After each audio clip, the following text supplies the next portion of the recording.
మన్నిత infra వారి amaze county premium 2 BHK independent simplex ఇల్లు కేవలం 55 లక్షలు మాత్రమే. ఈ రోజే బుక్ చేసుకోండి.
మా నుంచి తప్పించుకోవటం అంత సులభం కాదు. నేను పరిగెత్తి అలసిపోయాను. ఏం కావాలి? నీ ప్రాణం అక్కర్లేదు, నీ ఆస్తి అవసరం లేదు. ఏదో అవసరానికి 2000 అప్పుడైతే ఇలా చంపేపోతున్నాను జీవాజీ. ఆయన అప్పు తీసుకున్న తప్పించుకుని తిరగాలి కానీ ఆపేసి మీకు అక్కడ పెట్టండి. కొత్త అప్పు ఇవ్వకూడదని. ఇదిగో వెంకీ, కావాలంటే నీకు ఇచ్చిన పాత బాకీ మర్చిపోతాను, నన్ను వదిలే. మీరు మమ్మల్ని వదలనా? మేము మిమ్మల్ని వదలలేమండి. మీ దగ్గర అప్పు తీసుకున్న నిజం మమ్మల్ని నీలా వెంటాడు. అందుకు నన్ను ఎంత ఆడుతున్నారా? నన్ను అంతగా అయిపోలేదు. ఉండి లేదంటే మొత్తం లేకుండా పోతారు. ఇప్పుడు మీకు ఇస్తే జరిగేది అదే. ఇస్తే ఇవ్వండి, లేకపోతే మానేయండి, అంతేగాని శుక్రవారం పూట అశుభ మాటలు మాత్రం ఆడకండి. శుక్రవారం లేదు, శనివారం లేదు, అసలు వడ్డీ వ్యాపారమే చేయడం లేదా? జీవాజీ డిస్కషన్స్ అనవసరం. ఇప్పటికి 18,000 ఇచ్చారు, ఇంకో 2,000 ఇస్తే 20,000 రౌండ్ ఫిగర్ అవుతుంది. 2 రోజులు తిరిగి ఇచ్చేస్తాం. వీళ్ళకి ఇప్పుడు దాకా ఇచ్చింది 14,000 కదా, 18,000 అంటాడేమిటి పెచ్చనాయాలు? పడ్డాడు కక్కుర్తాడు. సంగతి వరకు తెలిసి సరేనయ్యా, ఇదే నేను మీకు ఇచ్చే ఆఖరి అప్పు. మీరు ఇచ్చిన ప్రతిసారి ఇలాగే అంటారు. ఇతనే వచ్చిందని తగలేయకుండా ఊరికే వచ్చింది ఏంటి? అబ్బాయి ఏం లేదండి. జాగ్రత్తగా ఉపయోగించి పైకి రావాలయ్యా. సరే, ఈ 2,000తో 20,000 సంపాదిస్తారు. అదే కూర్చొని ఆలోచిస్తాం. ఆ జీవగాడు ఎప్పటికైనా జీవితంలో పైకి రావాలంటాడు. రోజు ఇంత పైకి వస్తాం తెల్లడికి. రే, మనం దొరికిన వాళ్ళ దగ్గర అప్పు చేసి తాగెత్తనం. ఇలా ఎన్నాళ్ళు పిచ్చేవాళ్ళు ఉన్నన్నాళ్ళు తెలిసిన వాళ్ళందరూ అయిపోయారు, ఇంకెవరు మిగిలారా? అందుకే నేను ఎప్పుడు అంటూ ఉంటాను సర్కిల్ బెంచ్ మని. ఒక రెండో పెంచుకుందామన్నా ఎవడు కోఆపరేట్ చేయట్లేదా? మనం చూస్తేనే జంప్ అక్కడ. అరే వడ్డీ ఎంతైనా పర్వాలేదు, అప్పు ఏంట్రా అంటే ఒకరి ముందు రాడే. ముందుకు వస్తే వాళ్ళు వెనక్కి వెళ్తారని భయం. భయం భయం భయం, ఎక్కడ చూసినా భయం. ఎన్నాళ్ళు భయం? మనల్ని చూస్తే మనకే పరమ అసహాయం చేస్తుంది. మనకే కాదు, ఊళ్ళో వాళ్ళందరికీ కూడా అదే ఫీలింగ్. అందరూ డిగ్రీ 3 సంవత్సరాలు చదివి పాస్ అయితే మనం 6 సంవత్సరాలు చదివి పాస్ అయ్యాం. మరి ఉద్యోగం ఎవడి? ఉద్యోగాలు ఇవ్వక, అప్పులు ఇవ్వక, తాగేది ఎలాగా, బతికేది ఎలాగా? అరే మనం మాత్రం మనుషులం కాదా? మనకి కోరికలు ఉండవా? ఇప్పుడు మనం ఆలోచించాల్సింది అది కాదు, రేపటికి ఎవరిని చంపాలి. కాలనీలో ఎవరు సార్?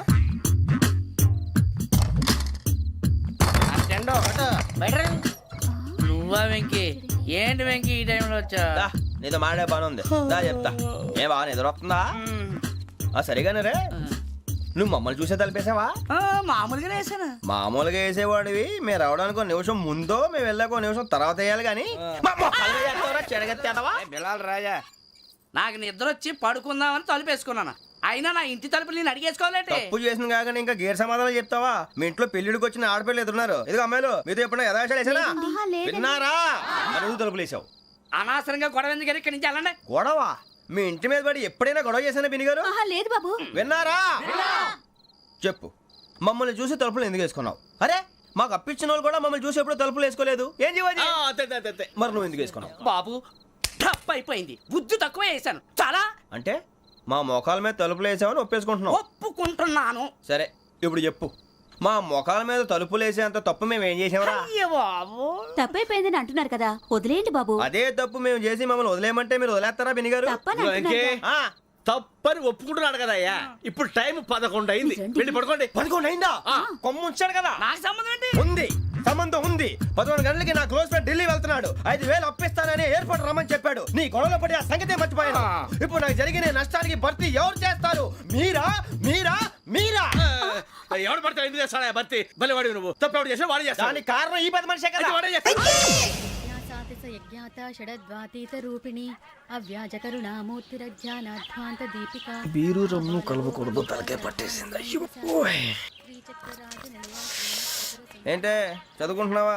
చదువుకో దేనైనా వెనక్కి తీసుకురావాలం కానీ పోయిన కాలం వెనక్కి తీసుకురావడం ఎవడి వల్ల కాదు. టైం విలువ గురించి నువ్వు మాట్లాడడం నువ్వు ఎలా పోతే నాకు ఎందుకులే. ఏమ్మా నీ పూజ అయిందా? తలకే పట్టేసింది, కాస్త మజ్జిగుంటే ఇవే. మా నాయనే అందరూ పొద్దున్నే లేచి టీలు కాఫీలు అడుగుతుంటే నువ్వు మాత్రం మజ్జిగ అడుగుతున్నావురా. కాఫీలు టీలు తాగే స్టేజ్ వాడు ఎప్పుడో దాటిపోయాడు. రాత్రి తాగింది దిగాలంటే మజ్జిగే తాగాలి. నువ్వు తల దించుకోవడం ఎందుకురా? నీలాంటి యదవనగానందుకు నేనే దించుకోవాలి తల. రాత్రి సుబ్బారావు గారి ఇంటి మీద గొడవకి వెళ్ళేవంటగా. అలా చెప్పాడు మీకు? ఏ మళ్ళీ గొడవ కెడతావా? నీ దెబ్బకు భయపడి రాత్రి తలుపులు తీసి పడుకున్నారంట. తెల్లారగా టైంట్లో దొంగలు పడ్డారు. ఆడింట్లో ఉందిలేండి పట్టుకుపోవడానికి అక్కడ కూతురు తప్ప. ఎన్నాళ్ళు ఇలా బేవర్స్గా తిరుగుతావురా? ఇన్నాళ్ళని ఏం ఫిక్స్ అవ్వలేదండి. చిచి నాన్న అమ్మా. కంబైన్ స్టైల్స్ కి ఫ్రెండ్స్ ఇంటికి పిలుద్దాం అంటే వీడికి భయపడి ఎవరు రావడం లేదు. నేనేం చేశానే? వాళ్ళ వంక అదోలా చూస్తున్నావంట. గొప్ప ఫిగర్లని అదోలా చూస్తాను. ఏదో మోహాలు వేసుకొని చదిగా ఆ గొంతు ఆ వాలకం చూడలేకపోతున్నాను రా బాబు. చిన్నప్పుడు వచ్చి నా అలాగే ఉన్నావు, తెగ ముడిచిపోయారు. ఇప్పుడు నచ్చట్లేదు నాన్నగారు మీకు? నేను యదవలతో డిస్కస్ చేయను. నేను చేస్తాను. మీరు చెప్పదలుచుకుంది ఏమిటో చెప్పండి. ఇంకా చెప్పేదే ఉంది. నువ్వు ఇలా గాలికి తిరుగుతుంటే నేను తిండి పెట్టలేను. నాన్నగారు ఇప్పుడు శుక్ర మహాదశి 4వ పాదంలో ఉంది. నేను ఇప్పుడు ఏం చేసినా కలిసి రాదు. శనిగారు సెంటర్ లో కాసేసి నన్నే చూస్తాడంట. వాడు అలా సైడ్ అయిపోయి నేను ఏదో ఒకటి అవుతాను కదా, మీరు కంగారు పడకండి. ఇవన్నీ ఆ జగదాంబ చౌదరి గారు చెప్పాడా? జేసీ గారిని గాడు గిడు అనకండి బాబు, మీకే మంచిది కాదు. అబ్బా ఊరుకోండి, ఎవరి నమ్మకాలు వాళ్ళవి. ఎరా ఇంతకీ ఆ శనిగాడు సైడ్ కి ఎప్పుడు వెళ్తాడంట? నేను పోయా. సెంటర్ లోకి రావాలమ్మా. మరి ఆ గురువు సెంటర్ లోకి ఎప్పుడు వస్తాడంటావు? అవన్నీ మనకి తెలుస్తాయి అంటే జేసీ గారు తెలుస్తాయి. నాన్నగారు ఒక 1000 రూపాయలు ఇవ్వండి, దక్షిణ నుంచి అన్ని అడిగేసి వస్తాను. ఎదిగిన కూతురు గుండెల మీద కుంపటైతే నీలాంటి బేవార్స్ కొడుకు క్లైమోర్ మైన్స్ లాంటి వాడు చీదరిదుడా. ఆ జేసీ గారు పోయాక వీడు నేను అమ్మ నువ్వే ఫీల్ ఓకే. ఆయన కావాలని అంటున్న మాటలు కాదు, ఆయన దేవుడు. కానీ ఆ శనిగాడు ఆడి కాన్సన్ట్రేషన్ అంతా నా మీదే పెట్టేశాడు. మరి ఇప్పుడు ఎలాగరా నాన్న? ఆ పని మీద డబ్బులు అడుగుతుంటే ఆయన ఇసుక్కుంటున్నాడు. పోనీ నువ్వేనా ఇవే? నా దగ్గర కూడా లేవురా. తెలుగు భాషలో నాకు నచ్చని ఒకే ఒక్క పదం లేదు.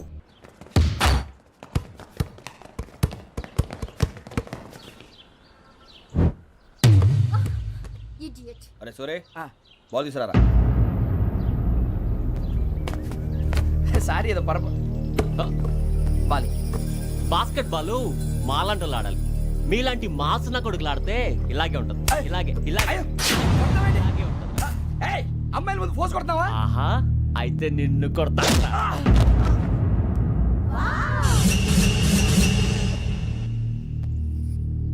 వాడు అమ్మాయిలు ఉన్నారని చూడరా ఎరా రెచ్చిపోతున్నాడు.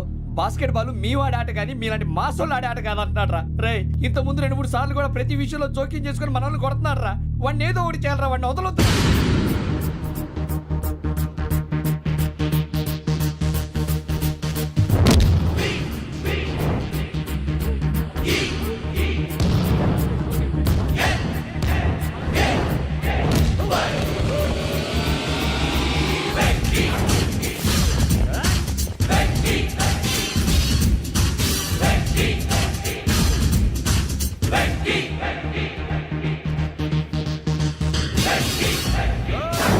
ఆడపిల్లలంటే ఎవరికైనా దెబ్బ తగిలితే అయ్యో అంటారు, మీకేమో ఎవరైనా కొడితే కామెడీ.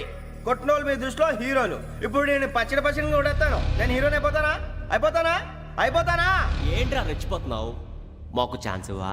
అసలు వచ్చిందే నీకోసం. మా వాడి బ్యాక్గ్రౌండ్ తెలియక ఆడమే చేసావు. ఇప్పుడు నీకు అప్పుడు అయిపోతున్నా రే. వాడి బ్యాక్గ్రౌండ్ సరే, అసలు నీ బ్యాక్గ్రౌండ్ ఏంట్రా? నాకు సెపరేట్ బ్యాక్గ్రౌండ్ అంటూ ఏం లేదురా. నేను ఎక్కడ నిలబెడితే అదే నా గ్రౌండ్. అంత పుడింగువా? తెల్దా?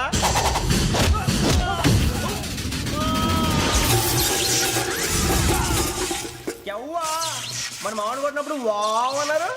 ఇలాగే ఉంటుంది.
సూర్యబాబు వెంకీ ఇందాక నేను కొట్టినప్పుడు నీకే అనిపించిందిరా?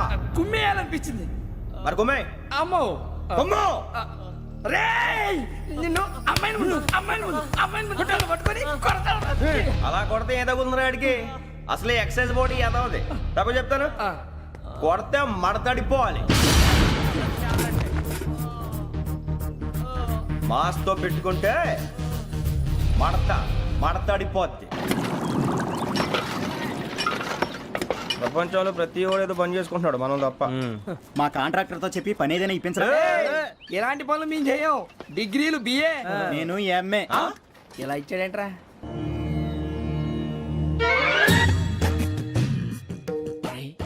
కళ్ళు మూసుకుని ఉన్నాడు, కొంపదీసి నిద్రపోతున్నాడేంటి? ధ్యానం. కళ్ళు మూసుకొని ఎవరినో కాంటాక్ట్ చేస్తున్నారు. అవునా? అబ్బా రామ్ ప్రసాద్, నీకు నిజం చెప్పాలంటే బాధగా ఉంది, కానీ చెప్పక తప్పదు. ఎందుకంటే అది నిజం కాబట్టి. Correct sir, correct. ఏంటి సార్ అది? నీకు 40 ఏళ్ళు వచ్చే వరకు కష్టాలు తప్పవు గురుజీ. అవి మామూలు కష్టాలు కావు, అష్ట కష్టాలనే చెప్పాలి. ఉదాహరణకు అవి ఎలా ఉంటాయంటే, దొరక్క నీకు ఫుడ్ దొరికితే అది నీ నోటికందే లోగా నీ కాలో నీ చెయ్యో తగిలే మట్టిపాలైపోతుంది.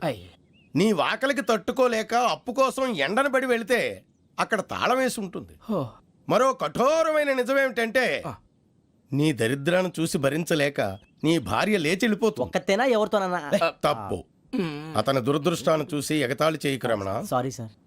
ఇదయ్యా రాంప్రసాద్, నువ్వు ఈ 40 ఏళ్ళు ఈ నరకాన్ని అనుభవించక తప్పదు. 40 ఏళ్ళ తర్వాత అలవాటైపోతుంది.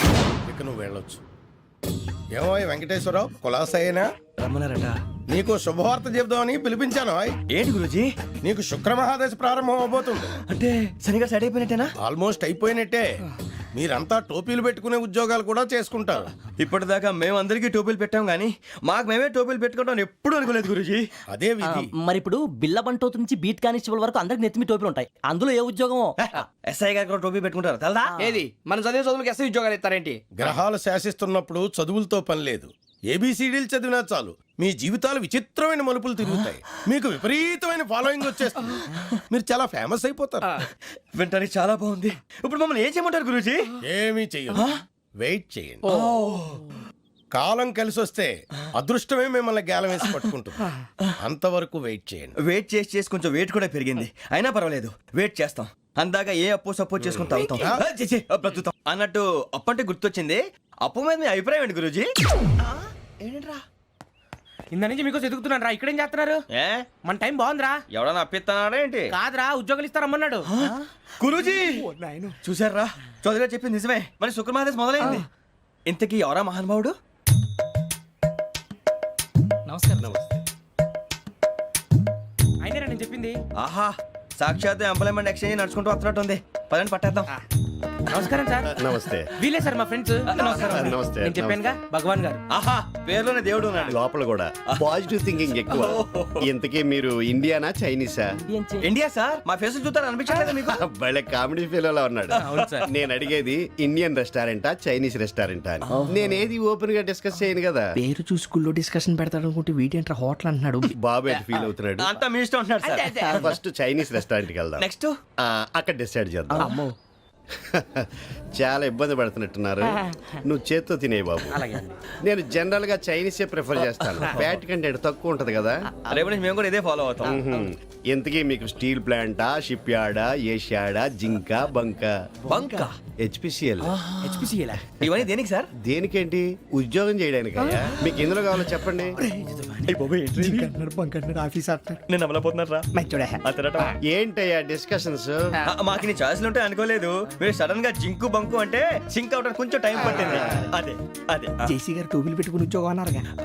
వీటిలో టోపులు పెట్టుకునే జాబ్లు ఎక్కడ ఉన్నాయండి? అన్నిటిలోనే ఉంటాయి, వాటిలో కూడా ఉంటాయి. వాచ్మెన్ ఉద్యోగం కావాలా? ఇంతకీ మీరు అనే జాబ్ ఏంటి సార్? నేను చెప్పేది టోపులు పెట్టుకునే ఉద్యోగం కాదు, టైల్ కట్టుకునే ఉద్యోగం. అది టైల్ కట్టుకోవటం మాకు రాదు. వాళ్ళు కడతారులే. ఇంతకీ మీకు జిఎం కావాలా కావాలనా ఏజిఎం కావాలనా అట్లా పిలుస్తున్నాడు చూడు బాబు. జిఎం అడిగితే ఎలా ఉంటుందంట? ఏజీఎం అంటే వింటానికి కొంచెం పెద్దదిగా ఉంది. ఏజీఎం ఇప్పించండి సార్. అనుకున్నాను నువ్వు ఇది అడుగుతావని. జిఎం అంటే జనరల్ మేనేజర్, ఏజిఎం అంటే అసిస్టెంట్ జనరల్ మేనేజర్. తూచండి, మాకు జిఎంఏ కావాలి సార్. అది సరే కానీ భగవాన్ జీ, ఈ ఉద్యోగాలకి టోపులు పెట్టుకుని వెళ్ళొచ్చా? నీ ఇష్టం వచ్చినట్టు వెళ్ళొచ్చమ్మా. అయితే నాకు జింక్లో నాకు స్టీల్ ప్లేట్ నాకు బంకులో గానీ. కన్ఫ్యూజ్ చేయగానే ఆయన్ని అందరికీ ఒక చోట ఇప్పించండి సార్, కలిసి పని చేసుకుంటాం. జీతం ఎంతండి? 30,000 అంటే 40,000. వడ్డీ ఎంత? అప్పు కాదయ్యా, నీకు ఇచ్చే జీతం. అంటే తిరిగి ఒక్కలేదా? ఫ్రస్ట్రేషన్ లో ఉన్నట్టున్నాడు. అవునండి. నువ్వు ఇచ్చిన వాళ్ళు తీసుకోరు. మాకు అవసరం కూడా అదే. అంతేకాదు ప్రతి నెల గ్రాట్యుటీ, పిఎఫ్, సిఎఫ్. బియ్యం కూడా సార్? ఏ నువ్వు యాక్ట్ చేస్తావా? భగవాన్ జీ, మీరు ఇదంతా ఎందుకు చేస్తున్నారు? ఊరికే మాత్రం కాదు, నేను మంచోడని చెప్పి నా కారు పెట్రోల్ లేకుండా వెళ్తుందా? వెళ్దాం. నేను ఇచ్చుకోవాల్సినవి ఉంటాయి కదా. ఇలా చూడు, అందుకని ఉద్యోగానికి వాళ్ళ ఆకారం తీసుకుంటా. మా గెటబుల్ చూసి మీరు అపార్థం చేసుకుంటున్నారు. మాకంత పొజిషన్ లేదండి బాబు. ఓ నలుగురు కలిసి ఉద్యోగం చేసుకోవచ్చా? మీ దరిద్రం నాకు అర్థమైంది. థ్యాంక్స్. మీ నలుగురు కలిసి ఓ ₹1,00,000 ఇవ్వండి చాలు. నేను నమ్మనరా, డబ్బుల విషయంలో అసలు నమ్మను. నాన్నగారు మీరు అలా అంటాం భావ్యం కాదు.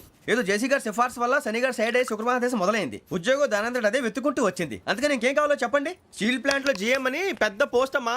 జీతం 30,000, నెల నెల ప్రమోషన్లు, సిఎఫ్లు, డిఎఫ్లు, పిఎఫ్లు, బిఎఫ్లు.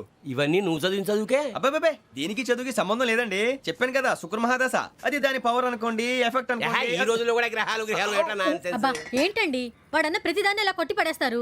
చిన్నప్పటి నుంచి లక్షల పోస్ట్ చదివించారు. అమ్మా నువ్వు లేని పోనీ పెట్టుకో. లక్షలు ఎక్కడైనా ఊరుకోరా, మాట వరుస కదాలే. ఒక 25,000 ఇస్తే వాడి జీవితం సెటిల్ అయిపోతుంది అంటున్నాడుగా. అంతగా ఆలోచిస్తారేంటండి? అమ్మా నాకు ఉద్యోగం రాగానే మీ అందరూ స్టీల్ ప్లాంట్ షిఫ్ట్ చేస్తానే. ఓకే? నువ్వు చెప్పేదంతా కరెక్టేనా?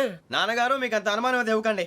సర్లే, ఇప్పటికిప్పుడు అంత డబ్బు అంటే కష్టం కానీ నా కెనటిక్ హోండా అమ్మాలి. నాకు తెలుసు మీరు ఆ నిర్ణయం తీసుకుంటారని, అందుకే పార్టీని పట్టుకొచ్చాను. బయట వెయిటింగ్.